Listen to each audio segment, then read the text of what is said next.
What is good, Josh? On the Smooth Game Man, back with yet another reaction video, baby. Today, we are back with the Power Rankings reaction show, man. Wanted to go ahead and check this out for another week for you guys. If you guys are enjoying it, as always, hit the video with a like, comment down below, and subscribe if you guys are brand new to the family, man. As we're going to continue to see how the season breaks out, as it is Turkey Weekend, man. Welcome to Turkey Weekend. I'm going to try to drop this before the first game on Thanksgiving. Of course, before we don't have any upsets in my predictions.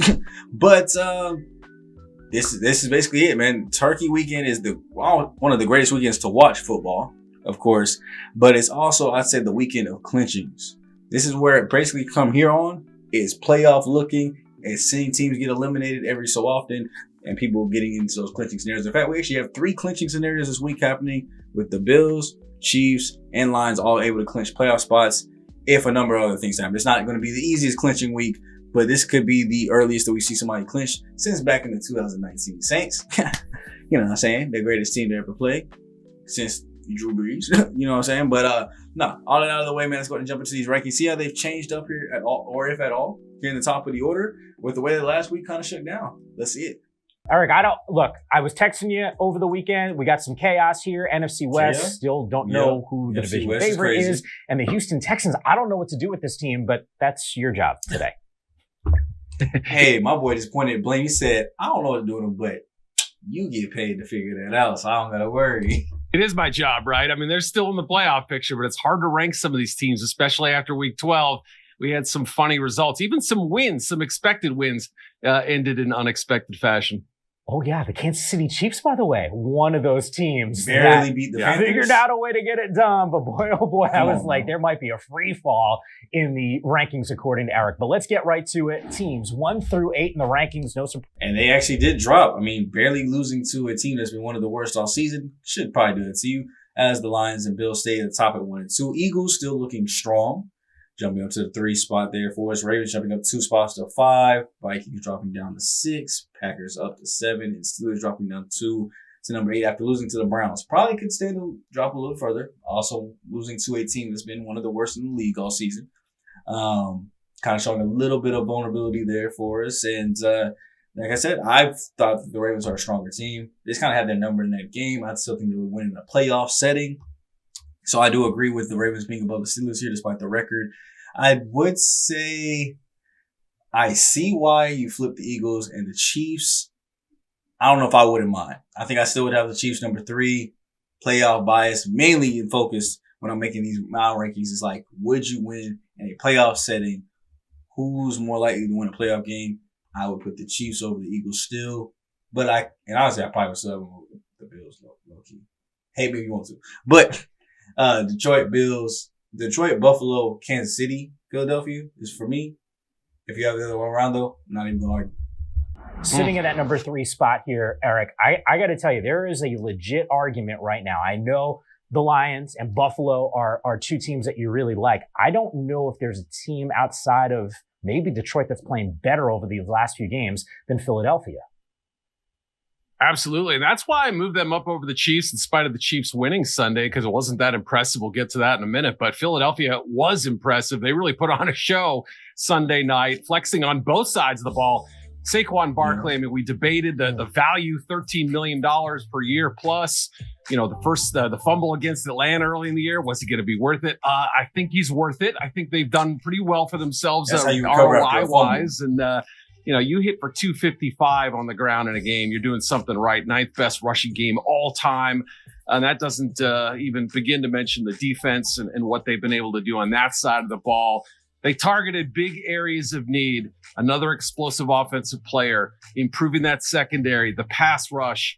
They've done it all. Vic Fangio and Saquon Barkley have been 2 massive additions. That's why they're rising up the charts right now. Yeah. Barkley, the 4th running back in the Super Bowl era to have at least 300 scrimmage yards in a game. For what it's worth, I didn't think the Rams played that bad. I just think Philadelphia was that much better, which is eye-opening, because I like the Rams for a few weeks here, and now I'm questioning just because of the way the division shapes up for them. The Eagles, by the way, matching up against the Baltimore Ravens this week. That's going to be one. That is going to be a good game. Who am I taking? I think I still got to go Baltimore. It's going to be a battle of the top 2 running backs in the league, top 2 run games in the league. It's going to really prove whose run game is stronger. No. Yeah, I mean, look, I was reading a story by Nate Taylor of The Athletic, and he was describing the post-game scene in the locker room in Charlotte after a win, right after a dramatic victory with a new kicker, and they drive down the field for the game-winning score. But the way Taylor described it, it felt more like a funeral, more like a sigh of relief than it was joy in there. So, look, I mean, Patrick Mahomes has ways of doing things. This is a great scramble at the game, at the end of the game, setting up the game-winning score. They had no trouble really moving the ball all day. They did bog down quite a few times. But defensively, Mike, this is where my concern lies. They've allowed these either game-winning or game-tying drives at the ends of games. We saw the Panthers come down, tie it at 27. The Broncos the week, before, or a couple weeks ago, were about to tie the game, about to win the game, Buffalo goes down, Josh Allen on 4th and 2. Even the Tampa Bay game, letting Baker Mayfield kind of move down the field there at game's end. I mean, this has been a repeated problem here, and you kind of wonder, look, the defense had been kind of carrying this team for a big stretch last year and this year. Are they able to do it again if the offense can't kind of pick up the slack? That's why I moved them down a slot. Still recognize they are able to beat almost anybody on any given day. I just don't know about their long-term ability and whether they can three-peat this year. Well, look, on Black Friday, they will get an Aiden O'Connell-led Raiders squad. And look, we will talk Panthers a little bit later.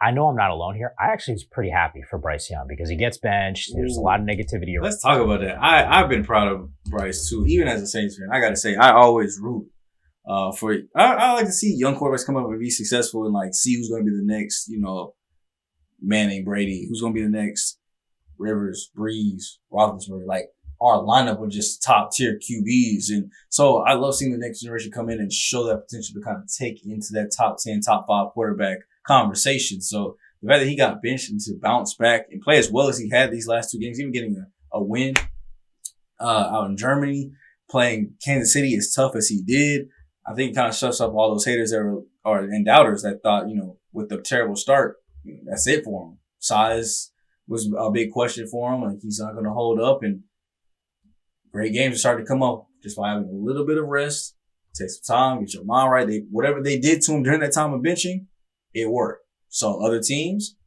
started looking kind of bad or your rookie looking kind of bad, maybe take that formula to account. Give them some time to relax, chill out, refocus on the game, learn a little bit. That's why you got to always keep a veteran on deck. You see what's going on. Odds in the AFC North. How about this? The Steelers just beat the Ravens a couple weeks ago, and it's Baltimore in pole position. At least I'm not the only one that's thinking so then. I mean, if you still want to believe in Pittsburgh, by all means, this is a good time to get your bets in. But me, I'm working with FanDuel here on this one. I still think it's Baltimore's division to lose. According to FanDuel, then it's the Steelers, then Cincinnati, followed by the Cleveland Browns. But let's circle up on this number 5 team, and that's the Baltimore Ravens. They move up 2 spots for you, Eric. When you look at this squad, this was an impressive win for them. And I think the other aspect of this is they're going up against the number 1 scoring defense in the Chargers, light them up offensively. Yep. Most points that the Chargers have given up so far this season. To me, like this is the Baltimore team that I thought we were going to get at the start of the year. When they're at their best, Eric, they can beat anyone. Yeah, as I wrote, I think they could heat up as quickly as anybody. Lamar and that offense, when they get cooking, there is no preheat time. They go from cold to nuclear, and that's what we saw at the end of the first quarter. They turned it over quickly. Lamar hitting this long, deep pass to kind of get them spurred a little bit. And then also the 4th and 1 from their own 16. Boy, I remember how blue in the face we got talking about Belichick going for it years ago from his own 29 late in the game. Here are the Ravens kind of rewriting the rule book, if you will, and getting it without 2 best players touching the ball. So they have ways of confounding people, even the best defenses like the Chargers. Maybe they were a little exposed against the Bengals and certainly on Monday night against the Ravens. But I'll tell you what, if they play moderately well on defense, they can overcome some of these penalties, which are a problem every single week. They can overcome a slow start on offense because they have the chance to get nuclear hot all of a sudden. And that's what makes them so dangerous this year, even if last year's team was maybe the better model. Yeah, 3 for 3, by the way, on those 4th down conversions. You highlighted one of them. That was certainly huge here. And you can story what could have been an undefeated season for this team. If you think about some of the losses, Isaiah Likely in week number 1 against the Kansas City Chiefs back in the end zone looked like it was good. It obviously wasn't. We saw them with a 10-point advantage in the fourth quarter against the Raiders. They lose that one. Jameis Winston comes in for his first start. He goes and beats them. Yep. The point is there are these tight games, but Baltimore at their best is dangerous as anyone. To number 6 we go. Sam Darnold in overtime. Big drive, leads to a game-winning field goal. I don't know. Like, I'm cautiously optimistic. I'm buying on this Vikings squad, and it looks like you are too with the 6th position on your rankings. Yeah, I mean, I dropped them down a spot because I thought, boy, they shouldn't have let it to get to overtime. But the best thing that came out of that game was the fact that it did go to overtime, because Sam Darnold, I thought, had his best series of the season. 6 for 6, 90 yards passing to set up the game-winning field goal. Hard to get 90 yards passing on a single drive, but Sam did it, overcoming a couple penalties to do so. Made decisive reads, accurate throws, looked like he had command. You know, there have been times where it's been a little shaky this season. We know Darnold's reputation from previous stops in Carolina and New York, but this was arguably one of his best moments of the year. Again, I don't like the fact that they blew an 11-point lead with a little over 90 seconds left, but this Vikings team has to feel a lot better about itself. Didn't get a whole lot from Justin Jefferson. It was all Jordan Addison in this game, pretty much. He had career high numbers. Jefferson had 1 7-yard catch until about halfway through overtime. So, it's on the one hand good that they can win these games without Jefferson going off. They can have other people, sort of carry the load, if you will. But seeing Darnold convert that drive after the Bears punted, I think was a big confidence statement for them, and knowing that at some point they're going to need a drive like that in a huge game. No question about that. By the way, I like where you have the Vikings, because those teams that you slotted in front of them, it makes sense to me. The only pushback that I have for you from a Chicago perspective, they're playing some of the best ball that they've played this entire season. It's just not equaling wins for them at this point. But I think you're spot on from a Minnesota perspective.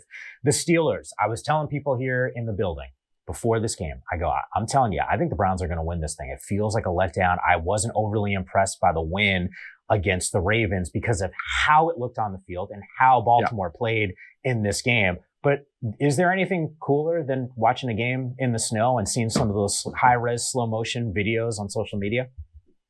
Oh man, I love it. I absolutely love it. I live in a winter climate. I'm here in Chicago, so obviously the snow is sort of my friend, or I've learned to embrace it. But yes, there is nothing more cinematic. I don't know if I could ever move up north and ever learn to embrace snow. I don't care if I was up there for 50 years. That snow will never be my best friend. More exciting than to see a game in the snow. Now, players may not like it, guys from the southern part of the country, and the Steelers may not like it because they didn't perform all that well. It started getting heavier and they were trailing. They found a way to get back in the game, but just couldn't hold on at game's end. So, I'm worried about the Steelers offense a little bit. Too hot and cold. I know they came in with a lot of points scored on average, but that streak of 22 straight quarters with the points ended in this game. And by game's end, you could see they were having trouble handling the ball, having trouble with communication up front, didn't hit enough big plays, and they lost the crucial division game. So, yeah, I mean, it's hard to know exactly what we have with the Steelers. Clearly better than a year ago, clearly a team that could win a playoff game, but I think at this point their limitations are starting to, become a little more outside. And they will match up in another divisional matchup in a game that one team is very desperate, and that is the Cincinnati Bengals. Second quadrant here, man, we have the Chargers at 9 staying put, the Broncos up 3, Commanders dropping, Texans dropping, the Bucks up, Seahawks up, Cardinals dropping, and the Dolphins up 2. So, with this quadrant, Commanders are losing a lot, man. I think it's more so the youth than anything. I probably still have to move on the Broncos, though. Just me personally. Houston is starting to look like that CJ Stroud is getting in. Still think I can safely put them above the Broncos, though. Now, that's kind of where it stops, though. There for that, Tampa Bay.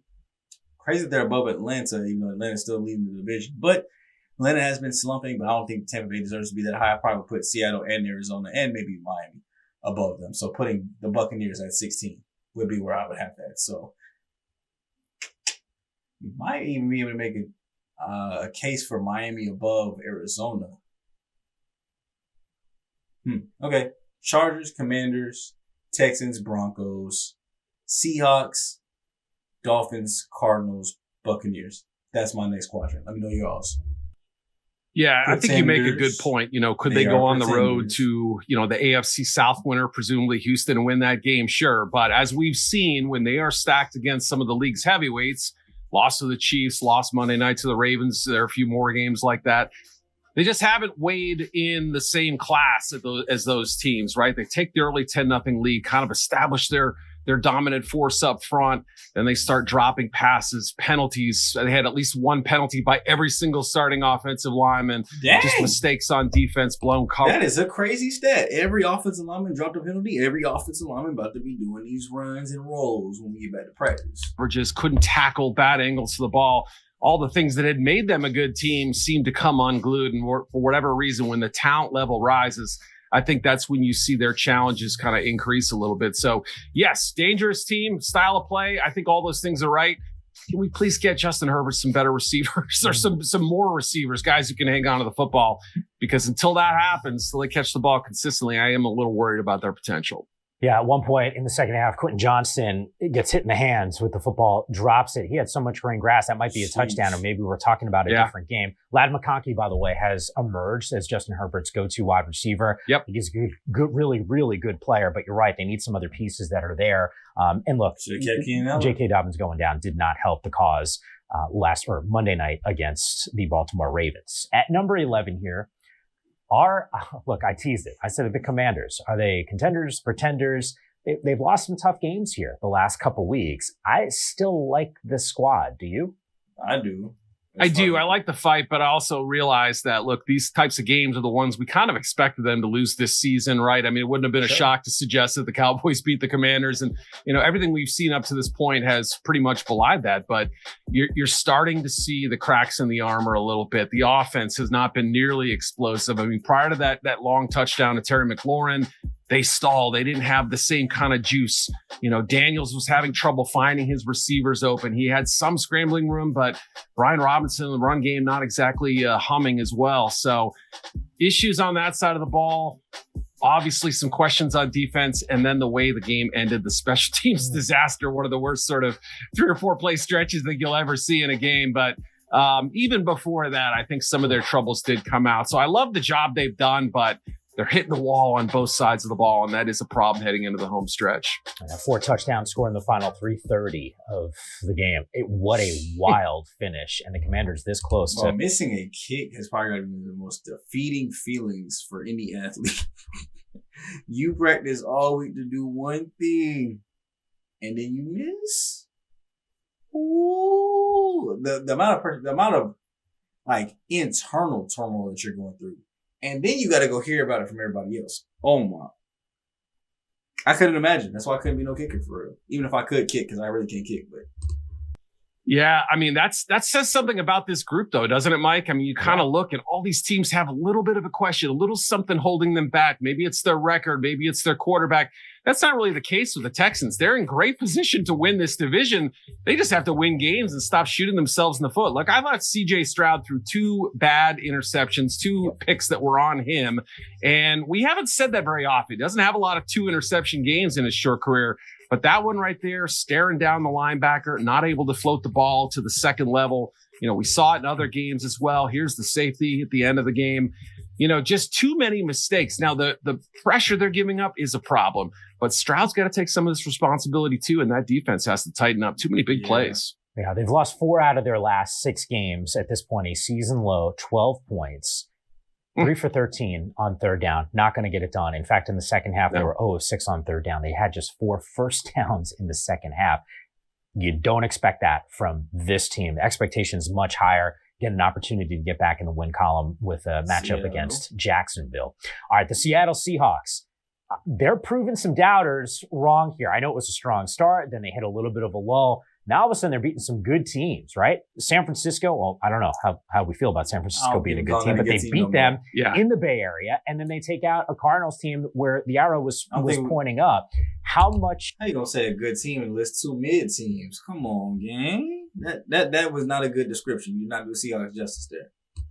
At number 16, it is the Miami Dolphins, who I think are the best story of the second half of the season because they got healthy, they got their quarterback in Tua, and they are rolling right now. They get Green Bay on Thanksgiving. You think the world of the Packers, considering they're a top 10 team on the power rankings.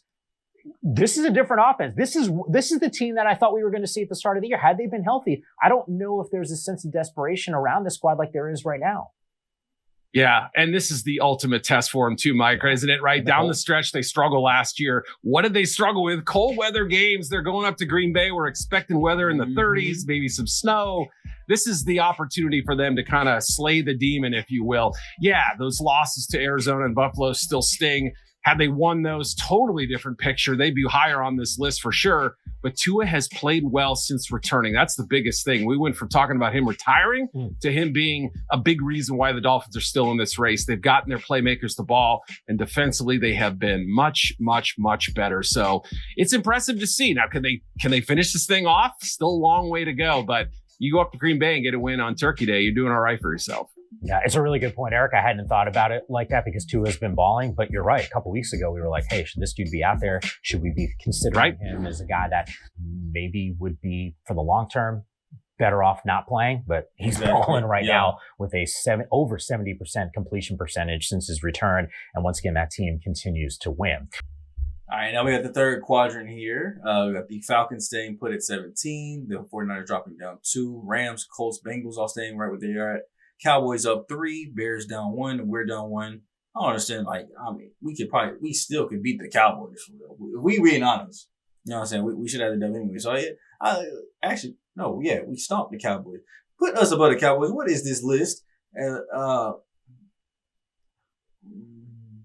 Rams, just for whatever reason to move the Falcons up down. Rams, Falcons, 49ers, Colts, Bengals, Saints, Bears, Cowboys. Yeah, Cowboys, y'all. I don't know why y'all jumped up that many spots. Let's be honest, for real. That win, although great, even a blind squirrel find a nut. Something like that, right?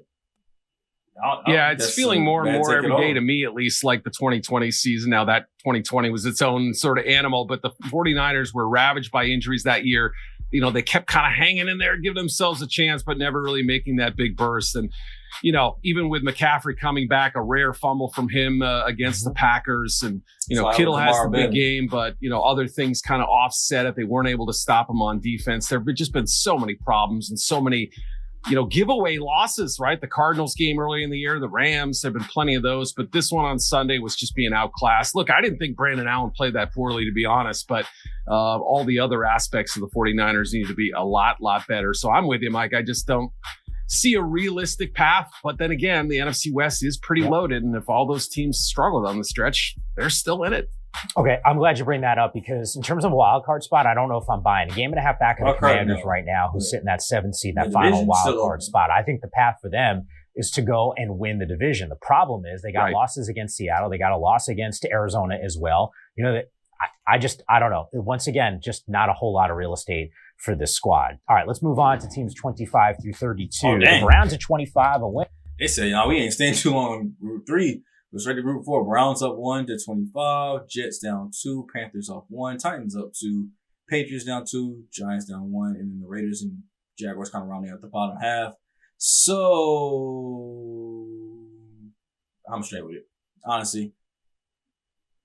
Shoot, even the way that Bryce been playing recently, you probably could put the Panthers above the Jets, if I'm being honest. But that would be about my only change. Let me know down below if you guys are making any changes to this section.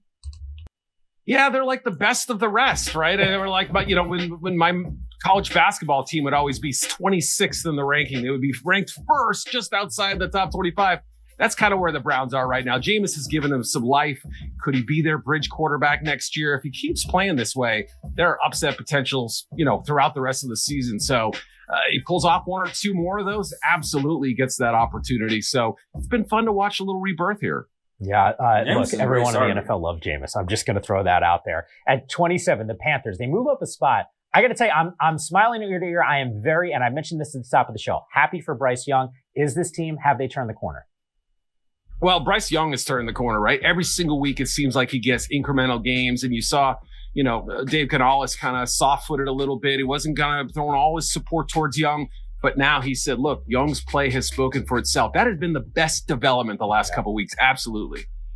Tennessee Titans checking in at 28. And by the way, I get it. The Panthers did lose the game, but I'm just saying, just smiling for Bryce. Titans. Yeah. Are we feeling good about the squad? Too many turnovers, too many big plays allowed, but they are explosive. I'll give Will Levis a little bit of an extension here, but he's going to have some competition next year. The turnovers continue. They were a little bit lucky to win that game, but a big win for them nonetheless. No, it's a huge win. It's against that defense too. Absolutely. We beat up on the teams at the end of the show that are at the bottom of this list, and finally we can talk about some wins for some of these squads. Eric, you are the best man. Oh. Hey, look, sometimes everybody deserves to get a little love every now and again. You know what I'm saying? Even that, that 2, that 3 from the clubs, you're going to get a little love every now and then. But for real though, let me know what you guys think, man. Of course, some great wins. Like I said, really proud for Bryce actually showing some great development. Hopefully not in the market for a quarterback. Titans, it'll be interesting if they're still going to be in the market for a quarterback. But I think obviously, the Daniel Jones release, Giants are looking to go in a different direction. The Raiders, Gardner Minshew out for the season, and probably we're looking to go quarterback. I think the Jags are probably going to stay strong with Trevor Lawrence. So a lot of teams that could be interested in some quarterbacks. We got some good top-end talent at that position. So I have to see when draft time comes around for that bottom half. But the top half, we'll be focusing on that playoff runs, seeing who's going to make those moves, who's making those jumps, and seeing what that playoff bracket is going to look like as it becomes more and more realistic here from week 13 on, as opposed to just the early season predictions that are just fun to look at. So let me know what you guys are thinking down below. Where is your team ranked at, and are you having playoff hopes or draft hopes? Let me know. Catch you guys in the next video, man. It's me, your boy. Shout out to Smooth, Black Avatar, King Leo. Like the video, comment, and subscribe. Turn that bell on anyway at the video so you guys can know when videos are going live. I'll catch you guys in the next one, man. Enjoy your Turkey Day. Happy Thanksgiving. And hopefully your team win today if you're not Atlanta. Peace.